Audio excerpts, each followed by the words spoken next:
So after writing my book, Grindr Surivr, and launching the Grindr Surivr podcast, people often come to me asking for advice. Now, if it's advice on dating or maybe why a guy didn't text you back, I'm pretty good at that. But sometimes people come to me with much bigger problems. And a lot of the time, the problem seems so big, particularly if it's a serious trauma, it's hard to know what to say or how to give them good advice that will kind of make a difference. So I asked friend of the show, communications diva extraordinaire, Jean Lloyd herself, to come on and coach me on how to give better advice. But out of that conversation, a broader discussion about the acceptance of loss and accepting trauma opened up. And it was really powerful, and I think it might make a difference for some of you guys out there. So here we go.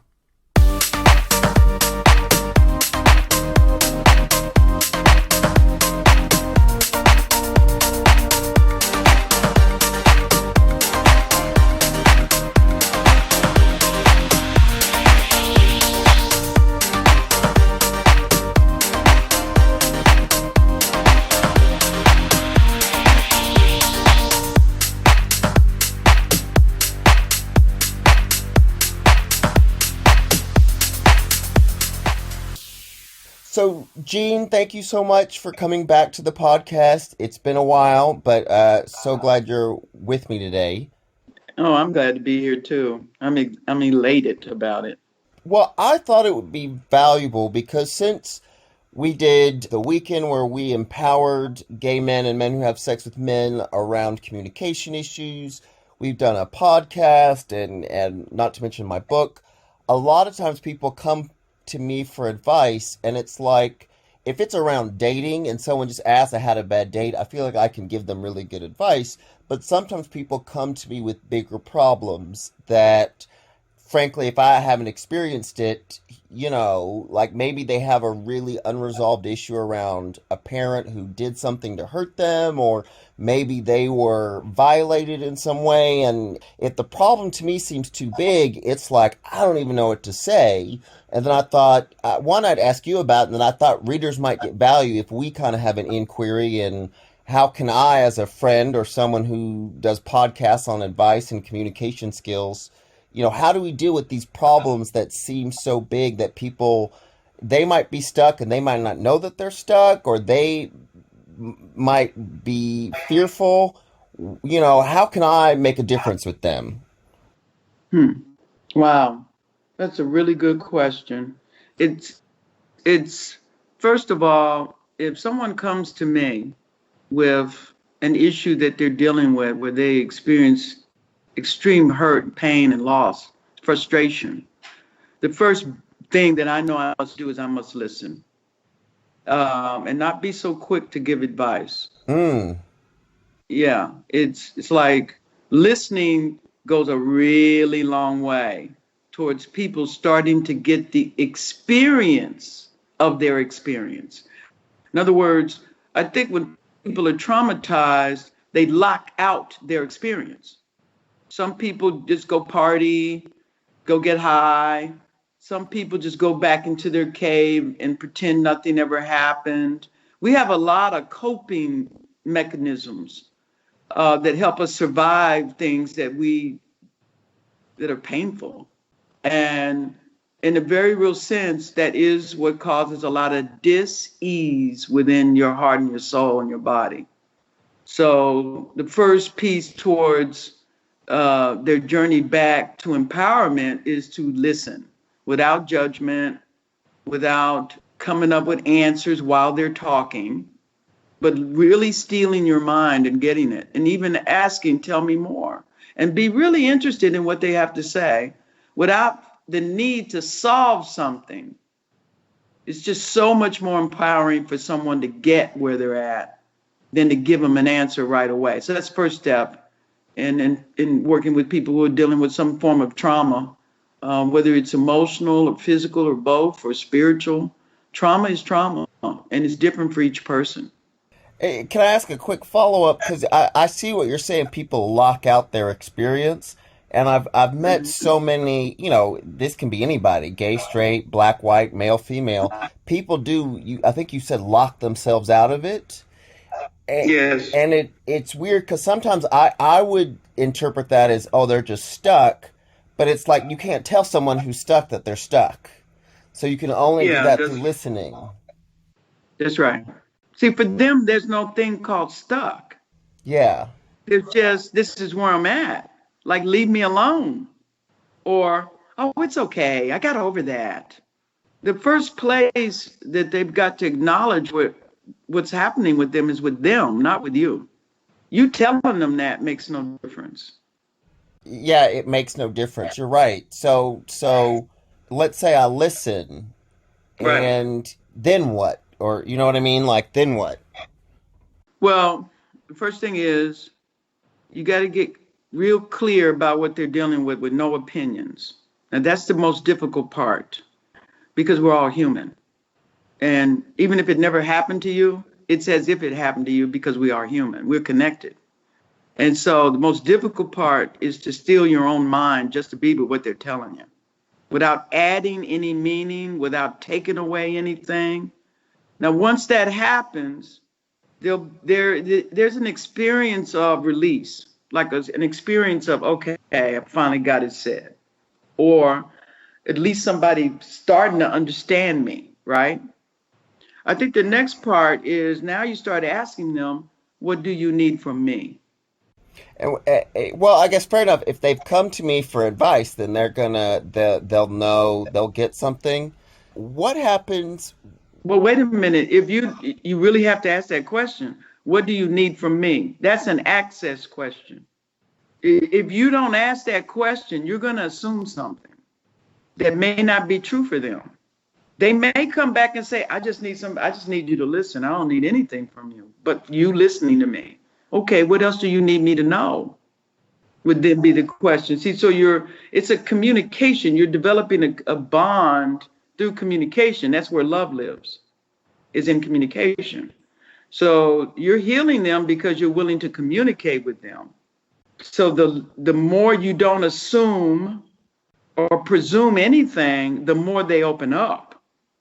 Like, well, okay, what do you need from me? I need you to listen. Okay, what else do you need me to know? Or they may say, I don't know. Okay. Tell me what had you want to talk to me then? Then that opens it up again. See, you're mostly opening it up from the space of where they're at, not where you're at.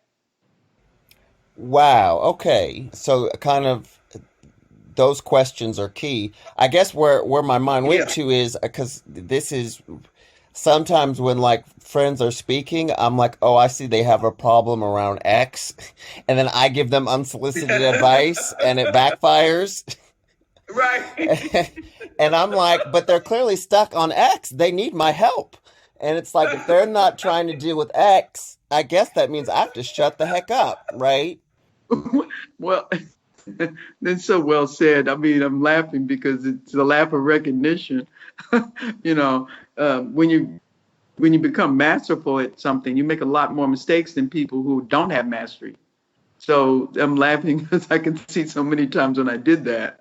But what I've learned is that when I draw conclusions about where a person is at or what they need, I've literally killed off any possibility of anything meaningful coming out of the conversation. Mm. Because now I'm projecting my life onto theirs rather than getting their life and opening up something. So that's why getting access to what? Getting access to who they are, where they're at. They don't know that. When you bury something because it's too painful to look at, you will not remember what's most important to remember. And what is that? What's the most important thing to remember? Or you mean they have to remember their trauma, or they have to get where they're at? What do you mean by that? They have to get where they're at. See, people don't like feelings of loss. They don't like feelings of fear frustration, or pain. And you got all kinds of ways of locking that experience out. It's just too much. And people will do anything not to have to look at that. So if you're going to be in a conversation with someone around pain, loss, or frustration, you got to make it safe for them to be able to look there, like authentically look. Because until you can authentically look, you're stuck with the experience. A lot of people I work with, that same thing, 30 years ago. Start asking them when did it happen. They'll tell you 10 years, 20 years, 30 years, 10 years, 2 years. Listen, more than a day is too much. So here's something. This was not an incident I was actually thinking about, but I had a friend who fell out with another friend, and he doesn't know why. Just we'll call A and B. A for Andy, B for Bobby.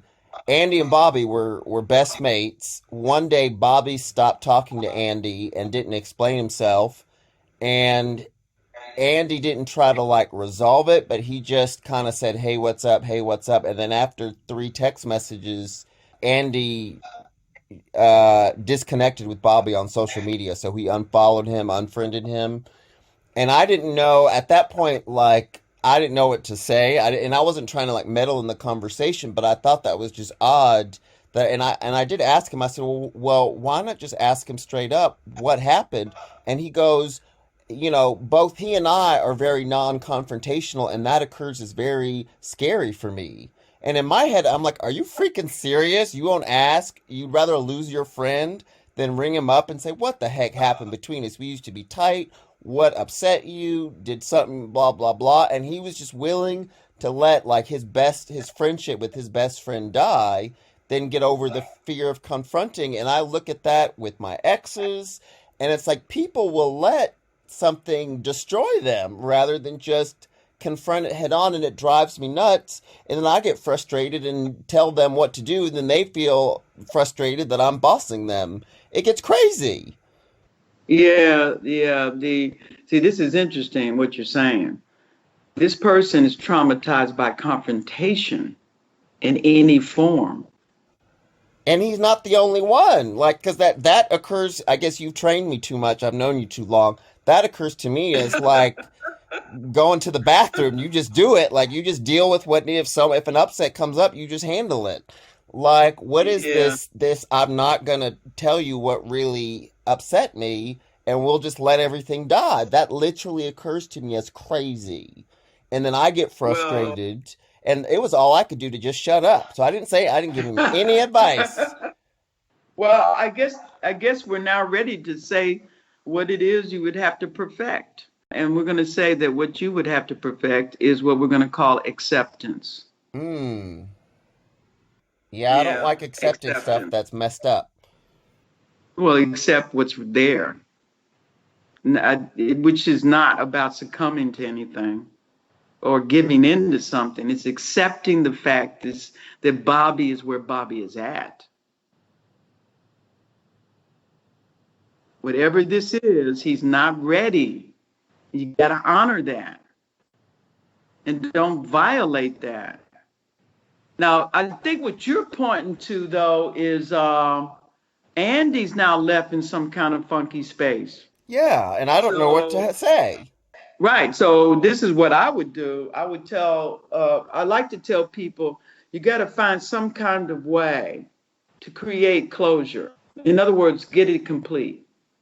This person's not ready to communicate about it to the degree to which they're severing the relationship or the lines of communication within the relationship. You really can't sever a relationship, by the way. But once you're related, you're always related. But the lines of communication have been severed, right? Now, how do I get complete about that? How does Andy get all right about someone, that was his ace is no longer in communication with him? Now, remember, Bobby is still his ace, but Bobby's choosing to go a different route. How do I have completion or closure with regard to that? Well, to me, I would probably send him a letter. Hmm.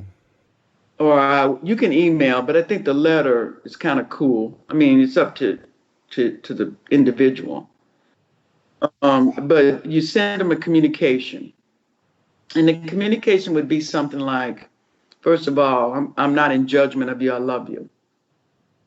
I don't know what happened, but what I do know is that I love you. And when you're ready to communicate, I'm here for you. Thank you for who you are. That's it. Now that's all about acceptance. That's not about I've given up on you. I don't want you in my life. It's none of that. It's I got it. When you're ready, I'm here. That's called acceptance. Not quitting, not giving up, but getting clear about why I accept the fact that you're at where you're at. I mean, I had to do that with my sister. My sister got addicted to crack cocaine, and I saw myself being very judgmental. And I realized that until I accepted the fact that that's what happened, I would never be able to empower my sister because I killed off love. I killed off our togetherness because of my judgment. I have no idea why. I have no idea about anything. Certainly don't have a relationship to that. But what gives me the right to judge her? See, that world of acceptance has immense power as a practice, as a way of living. Like, this is what happened. This is reality. And I need to accept that this has happened. And then when there's an opening, take the actions necessary to empower this individual, which I did. So it's acceptance. Yeah. And I guess for me as the outsider, though, then when do I stick my nose in or when do I not? It sounds like I don't stick my nose in at all until I'm asked. Yes, right. That's right. Respect where people are at. I didn't say agree. I didn't say like. Respect it. They're a no for now. They're not ready. It's not personal. See, if it becomes personal, you're not going to have any power either because it's all about you. It has nothing to do with them and your love for them. It's all about you, how you feel, which is going to kill the lines of communication even further. It works to get where people are at. It just works. It works to accept the fact that today there's a flood outside. It just works to accept that because now you see what actions you better take. But if you're in denial, like, oh, that can't be, he's my friend, he should be this way. Wow, you're in trouble. So to take it back, if I'm trying to empower people or someone comes to me with an issue and it just seems too big, one, I gotta listen. I gotta ask the right follow-up questions that open and just be prepared to listen with no judgment and listen with acceptance. Then what? Well, let me put a little bit more, underline what you just said a little bit. So you're asking these questions because you want to get the world that they're in right? Because without that, you're going to give them the wrong advice. That's why there can't be any judgment or any opinions clouding it. And so you don't want to bring in your already canned speech about what they should do. It can do damage. It's important just to get their world, and you keep listening until you get every bit of it. Like you're real clear about where they're at, not what advice to give. You don't say anything till you're really clear about where they're at. So that the underliner there is, I'm listening keenly for where my friend is at with no judgment. Right? So that's why you're asking the questions, because you're on their side. You're not looking to curry favor, get somewhere, give them advice so they can move on. And listen, the truth is, when I listened, I've discovered that 99% of what I was going to say wasn't going to work at all. Because it had nothing to do with where they're at. It had something to do with what I thought about what they were saying, not where they're at. So you got to get where people are at with no judgment. So you're assessing the world they're in, getting all the data, if you will, about this is where they were at, this is how old they were, these are the individuals that were involved in the situation, here's the thing that actually happened, here's the time of day, this is what they were wearing. You're not getting everything, like the full package. And sometimes that may take a matter of minutes, sometimes it could take days, depending on how present that person is. Well, let's But let's once you get, I'm gonna say let's operate under the assumption that they're not present in the slightest. But so then if I've really gotten their world, then what? Because it sounds like they've got to be willing to confront and accept the traumatic event. well, if they're coming to you, there's something they're ready for. We just don't know what it is. Okay. So there's a request there, but we can't get the request without listening. To belabor, not to sound like a broken record, but then what? So once you feel like you've got where they're coming from and they're clear on their request, at least for something, then what how do I The next empower thing you them? do is you ask them, what do you need from me? And then I guess that depends on whatever they say. Exactly. They're going to say, see, the difficulty in this and what you're struggling with is you'd have to be supremely present to even do this. Because we're actually taught to listen to the voice in our head and come up with answers while people are talking. We're actually trained to do that. And I'm saying that's counter to communication. You cannot be listening to yourself and get anything. Anything you come up with is going to come from your past, not theirs. So you could be telling them stuff that you use that doesn't make a bit of difference with what they're dealing with. We don't assume anything. So you'd have to kind of quiet your own mind down enough just to get what people are telling you.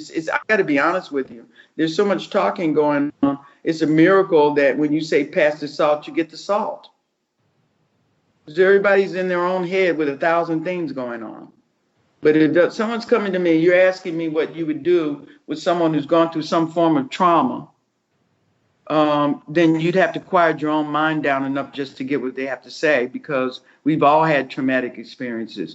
It's not the degree of the trauma. It's not one trauma is more traumatic than others. Trauma is just trauma for human beings. My mother calling me names and saying, I don't want to have anything to do with you because you're gay is very traumatic for certain individuals. For others, it's like, okay, that's your problem. So trauma is trauma, and it's only based upon what that person says is trauma, not what we say trauma is. So that's why it's important to leave your own self out of the equation, because you got a different worldview than that person does. Each person has a different view of the world. And let's. Some people are traumatized. Go ahead. No, I was going to say just to, because I also thought, well, inevitably, someone listening to this podcast has probably had a trauma that they're stuck in. And I'm just thinking, like, because obviously you're advising me on how to advise them, but let's just say they're in a spot where they've never thought of even getting advice. What do you have to say about someone who just as listening to this is like, man, I might not be over that last breakup, or I'm not over my dad not accepting me being gay, and the boulder is just starting to move, so to speak. It's not out of the way, but it shifts an inch or two. What do they need to be considering, my listeners, right now? Looking for where they can get more freedom. See, being able to communicate trauma means you'll get a lot freer. It's like carrying a boulder, like 20-ton boulder on your shoulders when you have a bunch of trauma that's never been communicated. That's why you have so much upset in the world right now. Like, even if you just look at the Me Too movement, Some of those women, that violation happened 40 years ago. Can you imagine carrying that boulder for 40 years? Like somebody raped you, somebody violated you, and you didn't even know it was rape? Or you were afraid to tell people it was rape because of what people are going to say about you, and you've been carrying that for 40 years? Can you imagine if they didn't have to carry that for 40 years? What kind of life they could have had? Who they could have become? And some of these people are extremely accomplished, and they didn't even accomplish a tenth of what they could have accomplished because they're hiding something from themselves.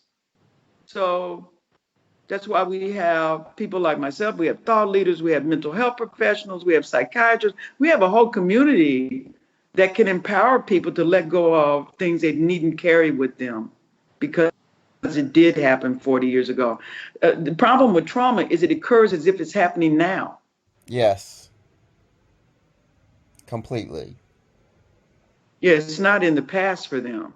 Now, people like myself and others worldwide know how to support you in letting go of that. You don't need to carry that. Some people are afraid to let go of trauma because they're defined by it. Wow, say a bit more about that. Well, if they're afraid that if they let go of that or they get complete with it and get closure around it, they're afraid it'll happen again. Oh, So they keep it around. yeah, I can see myself in that in certain areas. Oh, yeah, me too. See, this is all about restoring your humanity more than anything else.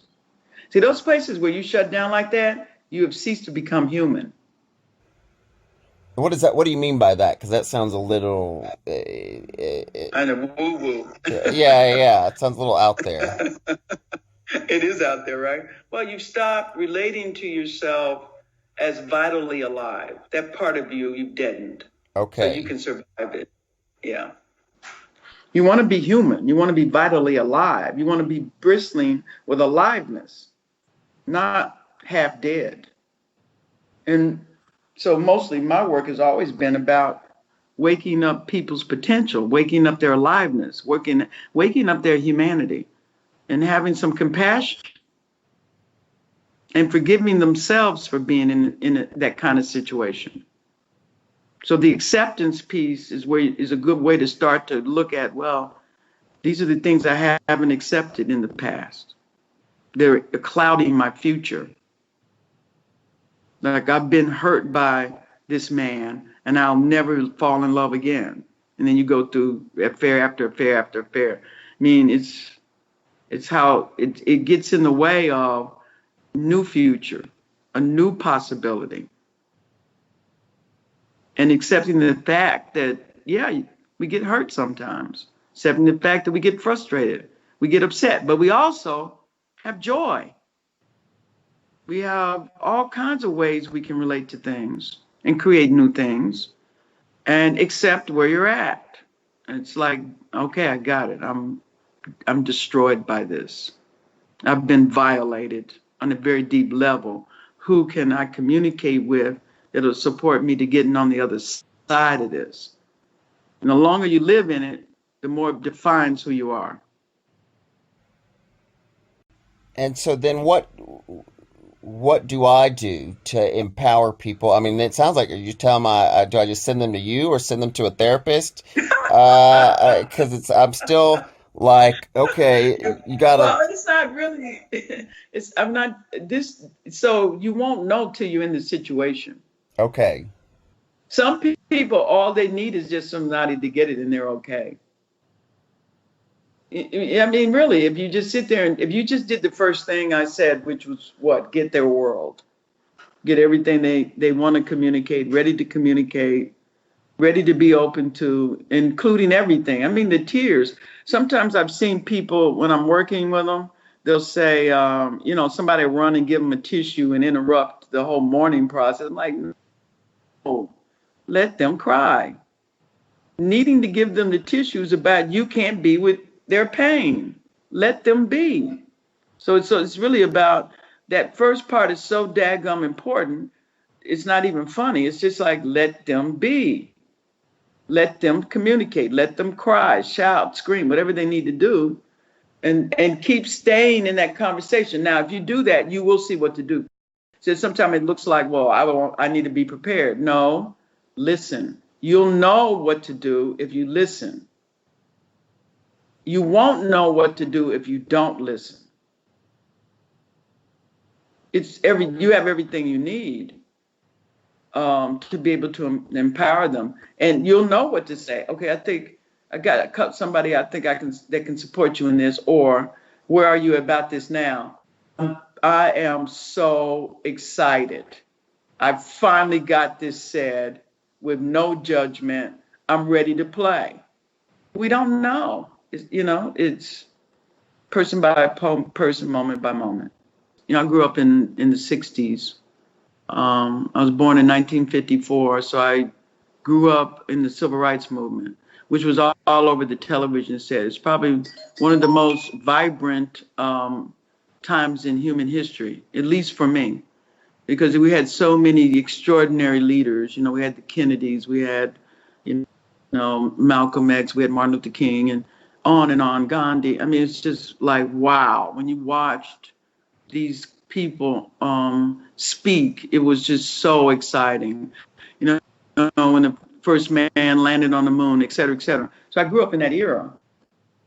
And so one of the things, you learn is these different narratives, these different ways of looking at life.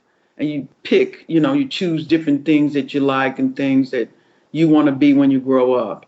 And then they die. There was a lot of violence. Kent State, them gunning down students that had no weapons. All kinds of things we saw, very real. Because back then it was live television. Everything was live. So I'm watching John F. Kennedy's head blown off. I'm watching Bobby Kennedy, being shot while accepting his next level of going into running for president of the United States. I'm watching this. I'm looking at it. It's live. I saw Lee Harvey Oswald shot by Jack Ruby. I mean, you see the violence, right? Now, everybody wants to come up with answers because they cannot accept. Can't accept that maybe this could happen to me, or accept the fact that we could do that to each other.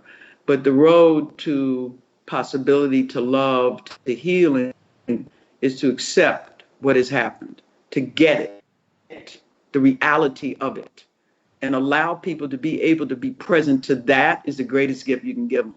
You start giving them answers, they will have no pathway to opening up and creating their life on their own terms. So this is a practice, is all I'm saying. It's every day. I look at where I cannot accept something, and I go to work on accepting it. Like, can I accept that? And It's what actually if, already happened. because I speak from personal experience, I know a lot of other people have this issue. What if, two people aren't in communication? I mean, you could say it's like the same with between Andy and Bobby, or between people who have kind of That's told me right. to F off. It's like, so if people are just cutting you out, you just gotta, in essence, because what spoke to me was you said the instant I think, oh, they should be doing X, or I'm going to tell them they need to do X, it kills their pathway to kind of grow. And then I'm like, That's well, right. what if but it's like, if they're not talking to me, how are they going to grow? Like that's what popped into my head, right? It's like, so in essence, Well, they may not be, if they're not ready, they're not ready. And you got to accept that too. mm, Like I have people I've coached, I know I gave them like gold and they did nothing with it. And hey, look, I got to accept that. And I've cried over that. Like I know exactly what's going to happen. Not because I'm better than them, but I've walked that path. And it's that path of hate, resentment, unforgiveness, that pathway is a pathway to hell. Because you're eating poison. Now, the biggest piece about acceptance is, as a practice, is that over time you'll start to get, as long as you don't shut down anything, as long as you don't make them wrong, as long as they got a way to come back to you when they're ready, your life will be extraordinary. And But the minute what you is make the them, yeah. practice? So what is the practice that myself and potentially my listeners need to be thinking like, wow, that happened and it happened and I'm going to be okay? Or what should we Yeah. be chanting to ourselves or telling ourselves? What's the specific First, practice? first, I think because this may be new for a lot of your listeners, I would first list the things that I've not been willing to accept. Mm, You know, like I haven't found the man of my dreams, or I haven't been able to accept that, or I haven't been willing to accept my financial status. Just list it. See, I think when you start to list it, your awareness goes up 1,000 degrees, okay. right? So then you start listing that and you look at that. And let's say you got a list, it's going to be finite. So there's an end to the list. But I would keep going until there was nothing there, like list all of it. I haven't accepted that I got cut out of my inheritance. I mean, you just write everything down that comes to mind with no judgment, just write it down. Then once you look at that list, then the second thing I would do is pick one thing I'm ready to accept, willing to accept, and do whatever you have to do to be okay about that thing happening.